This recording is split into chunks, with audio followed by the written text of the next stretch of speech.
All right, welcome in Felcha. This is Random Thoughts from County Antrim here in County Antrim, Michigan. And I'm your host, David McDonald, on first day of August 2021. And this is my half hour of random thoughts, including some stories, some yarns, historical information, and whatever comes to mind. Now today I'm going to tell you the story of blind John McDonnell. He's a basket maker. He was a basket maker and entrepreneur in Dublin in the last part of the 19th and early 20th centuries.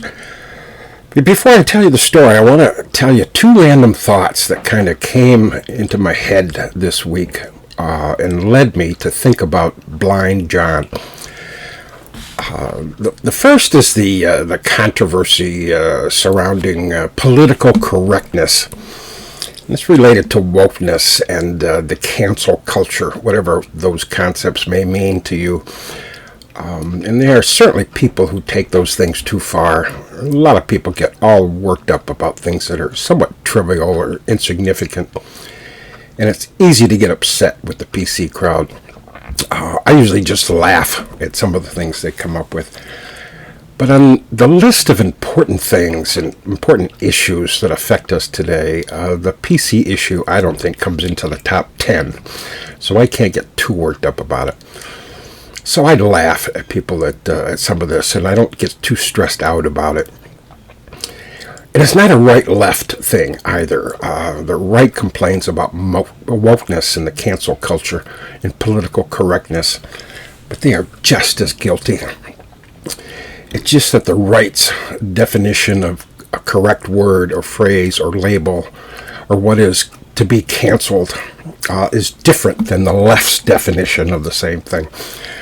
Anyway, that issue, that whole political debate or social debate just reminded me of the importance of language and perception, and how the words we use to describe people and situations evolve over time. And usually they evolve for the better. And I'm thinking in terms of words like crippled, who we now refer to as handicapped, or as someone who's developmentally disabled, we used to call retard. You know, when I was a kid, we used a common expression to describe someone who was hearing impaired is they were deaf and dumb. And some of these phrases, which we've evolved to, probably because of political correctness, but some of these phrases sometimes takes getting used to. I mean, I grew up using the word policeman, fireman, stewardess. And it took my brain just some time to get used to saying things, saying the same professions, but gender neutral, like police officer or firefighter or flight attendant. All of that is just a change of words that kind of changes our perception about people.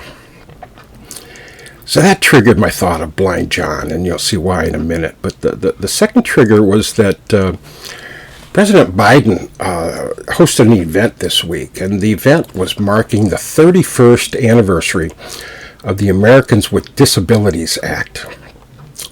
It's 31 years now, and we've come to accept the act, but we've forgotten, I think, what a monumental piece of legislation that was.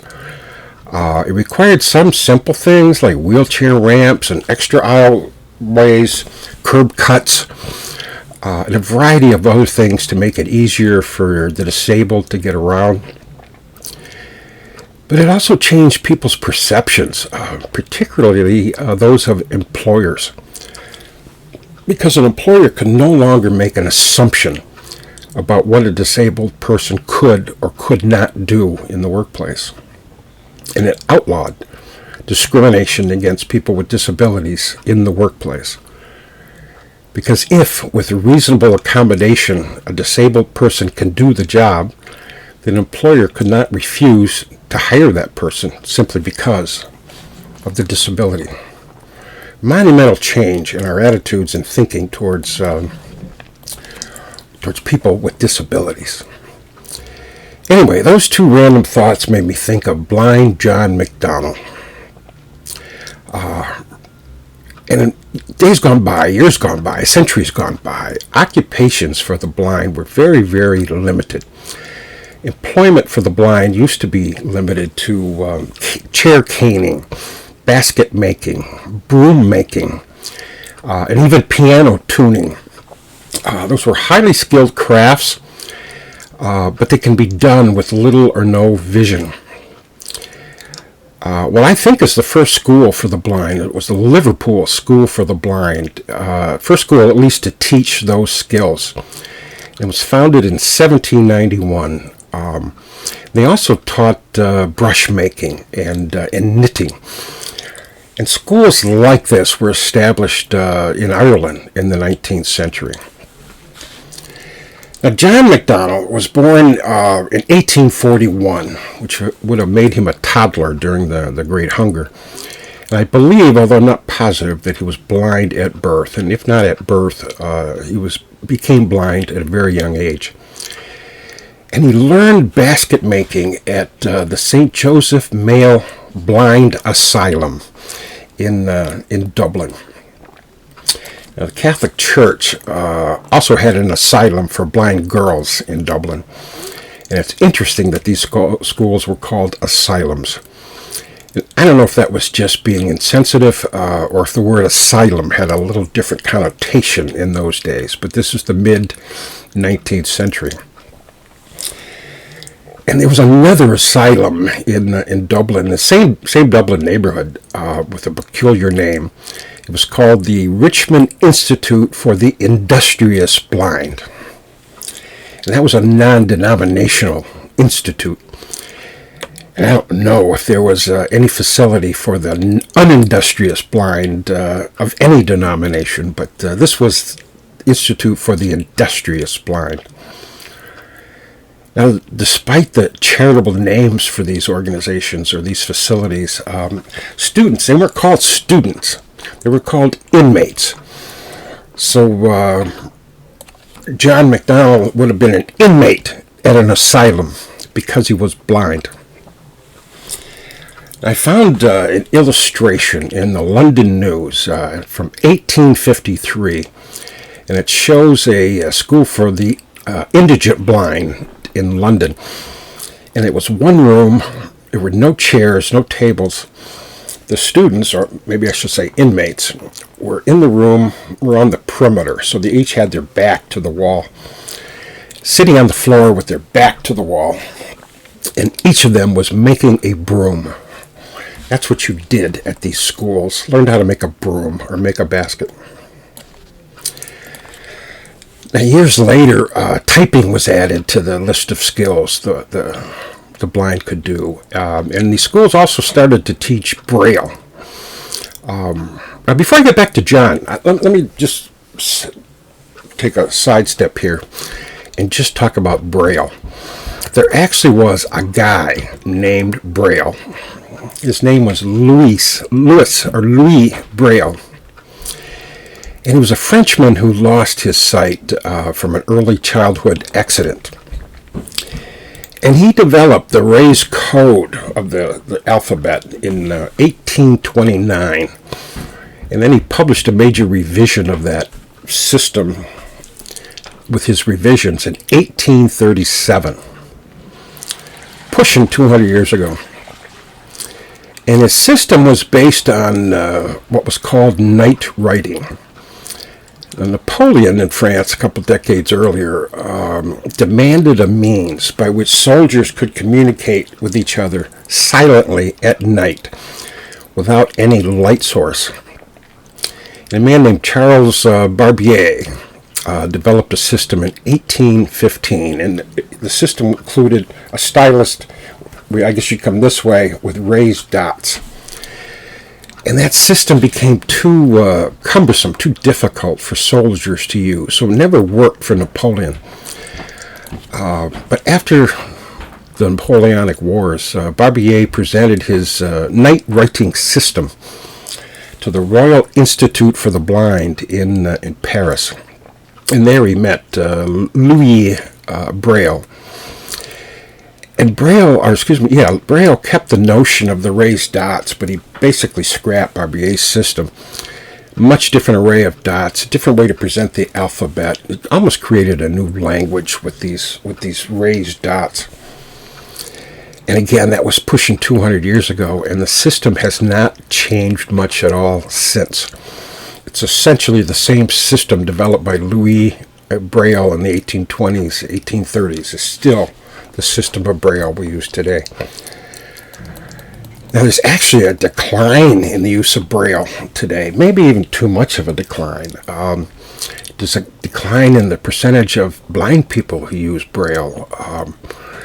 And this is in part due to screen reader software. And this is more than just the software reading the text that comes off the computer, but it includes descriptions and sound icons of whatever visuals are on the screen. There might be an icon that says libraries or books to show that not only my words, but the image that you're getting when you look at this video. And the decline in Braille is also due to audiobooks and other learning devices for the other listening devices, which, again, technology like that is wonderful, but there's some side effects. School children, blind children, are still taught Braille, but they're not getting near as much in terms of hours of instructions. Also part due to mainstreaming. Blind students don't go to asylums for the blind anymore. They're mainstream. They go to school with everyone else, which again is a good thing. And technology and mainstreaming may be fine, but the downside is that blind students don't receive the daily instruction on Braille that they used to. And Braille reading is a skill which requires some maintenance. It's a difficult skill, and it requires constant practice and maintenance. And if you don't go to a blind school, if you're mainstream like everyone else, if you have the technology to avoid having to read with your fingers, those skills diminish. And there are those who write, I saw the article on this not too long ago, that with the decline in Braille instruction and Braille learning, it's leading to some illiteracy in the blind community. But anyway, that was my aside dealing with Braille. Back to John and to Dublin.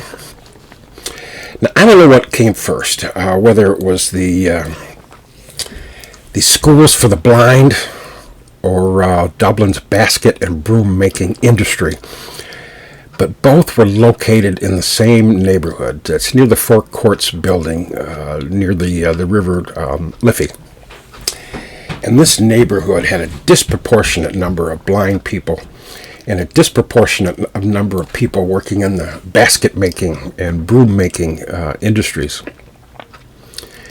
Now, John learned basket making and he became quite skilled at it, but he took it to a much higher level. In addition to a basket maker, he was an entrepreneur and a political activist and a politician. He owned what was called the North City Basket Factory. It's on Chancery Street. It was on Chancery Street in Dublin. And employees made baskets in the back room. And in the front room, those baskets were sold to customers. And John and his family lived upstairs. Made the baskets in the back room, and sold them in the front room. That was the factory. Now, the factory was located quite near fish markets and fruit markets on Chancery Street, and it was also near Ormond Square, where there was a number of butcher shops.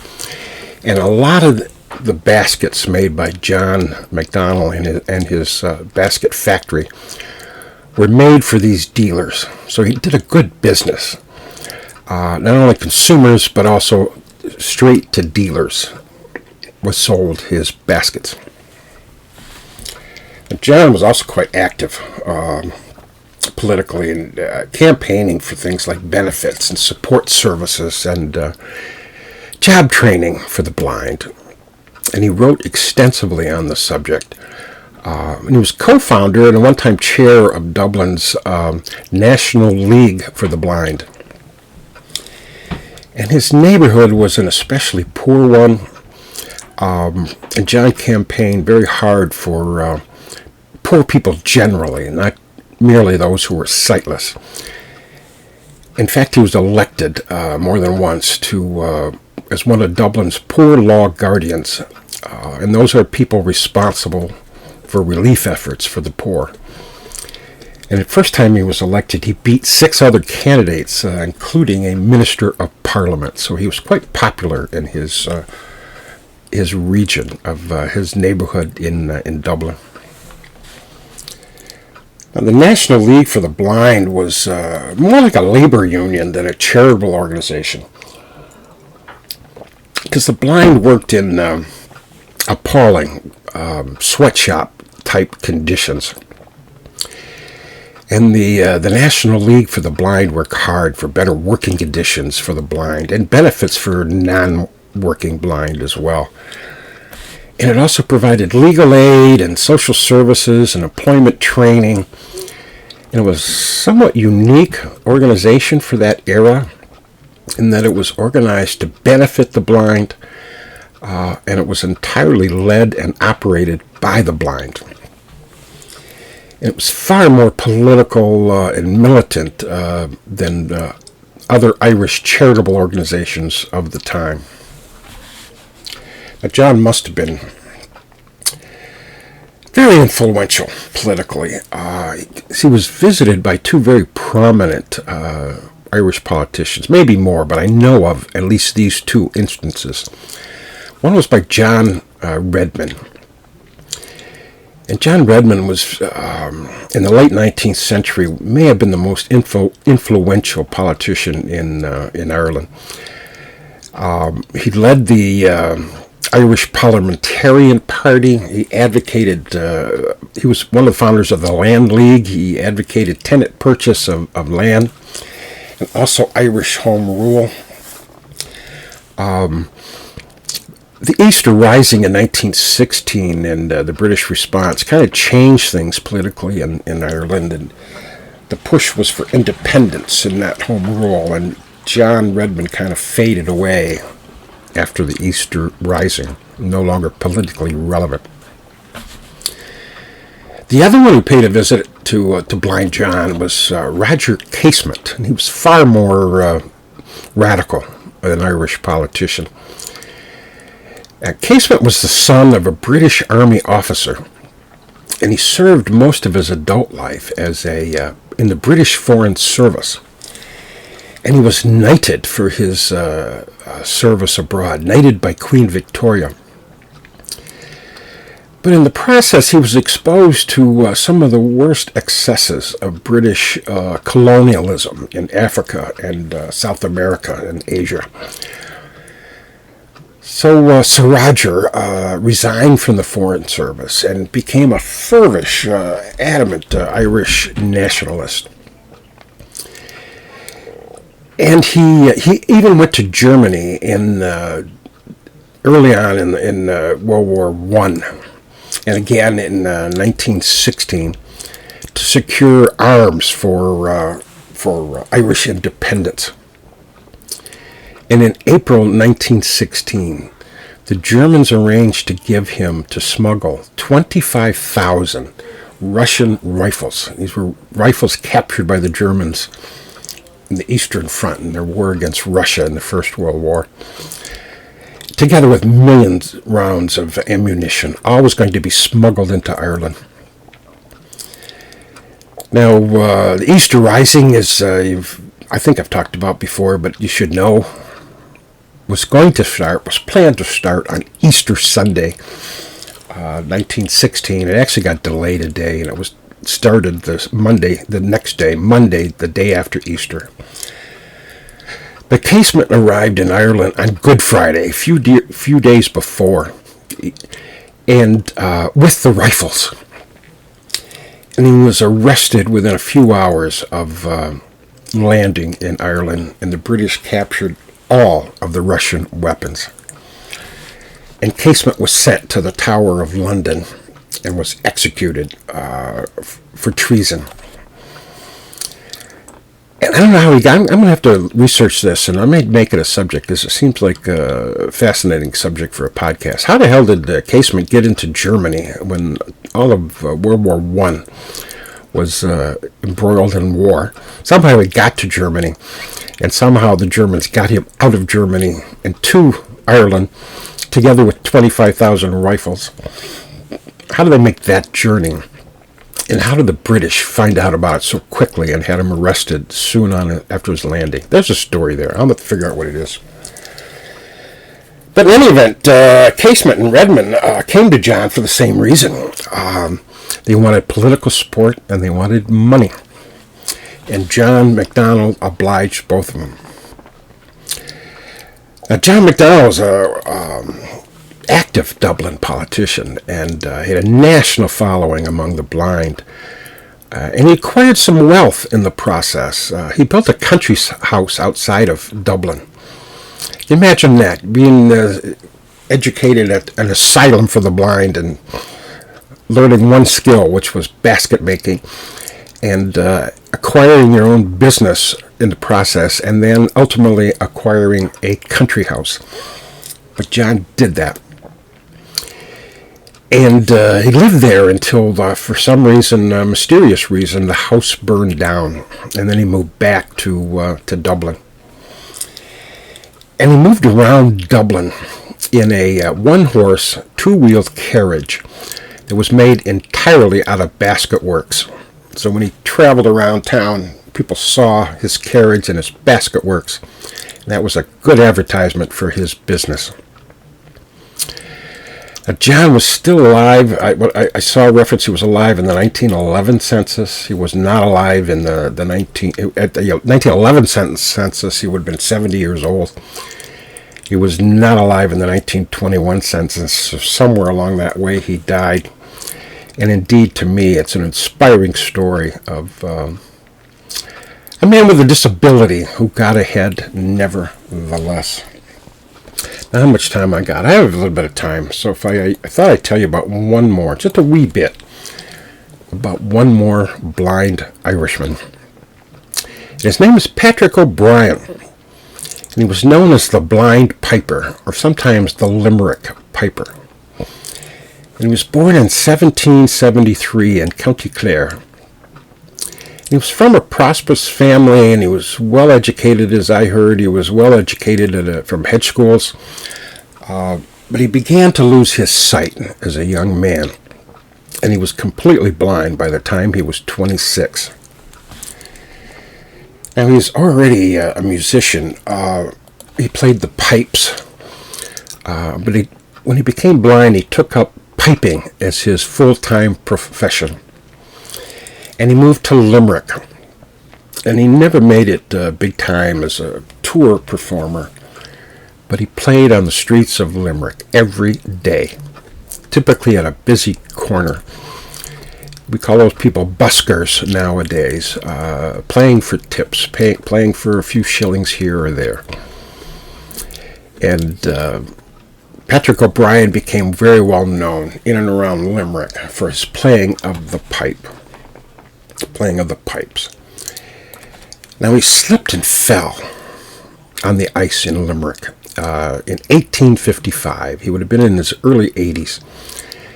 And he had performed in Limerick on the streets of Limerick until then. But with his injuries, he could no longer perform. Must not have saved enough money for retirement, because when he could not perform, he became penniless and destitute. And he died within a year after his fall. And his family had to sell everything he owned to bury him. And I think they must have sold his pipes. Now, Patrick played the Uilleann pipes, sometimes pronounced the Ellen pipes. Ellen is elbow in Irish. And they call this because the bag is strapped between the waist and the arm, and it's inflated by movement of the elbow. And this eliminates the need to blow into the bag to maintain pressure. And it also gives the bagpipe a pretty unique and a different range of tones than other bagpipes, certainly the Scottish bagpipes where you blow into it. Now, John is that John? Did I get his name right? I got the right names. It's Patrick O'Brien, excuse me. Patrick is most famous, if you went around Limerick at the time, he was most famous for being the subject of a painting.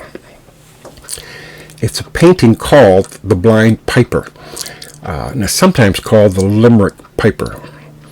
And it was a painting by Joseph Haverty. And the original was painted in 1844 and is now at the National Gallery of Ireland in Dublin. But lithographs of that painting were widely sold throughout Ireland in the 19th century. Many, many thousands, many people in Ireland in the 19th century had a lithograph which you could frame and put on your wall of the blind piper. It shows him playing the pipes with a young boy sitting at his feet. So I think that's it. That's the two blind Irishmen I wanted to tell you about, all triggered by some random thoughts this week. And those, by the way, were true stories. Not all my stories are yarns or filled with blinding. Some of them are true stories, and those are the truth as I know it.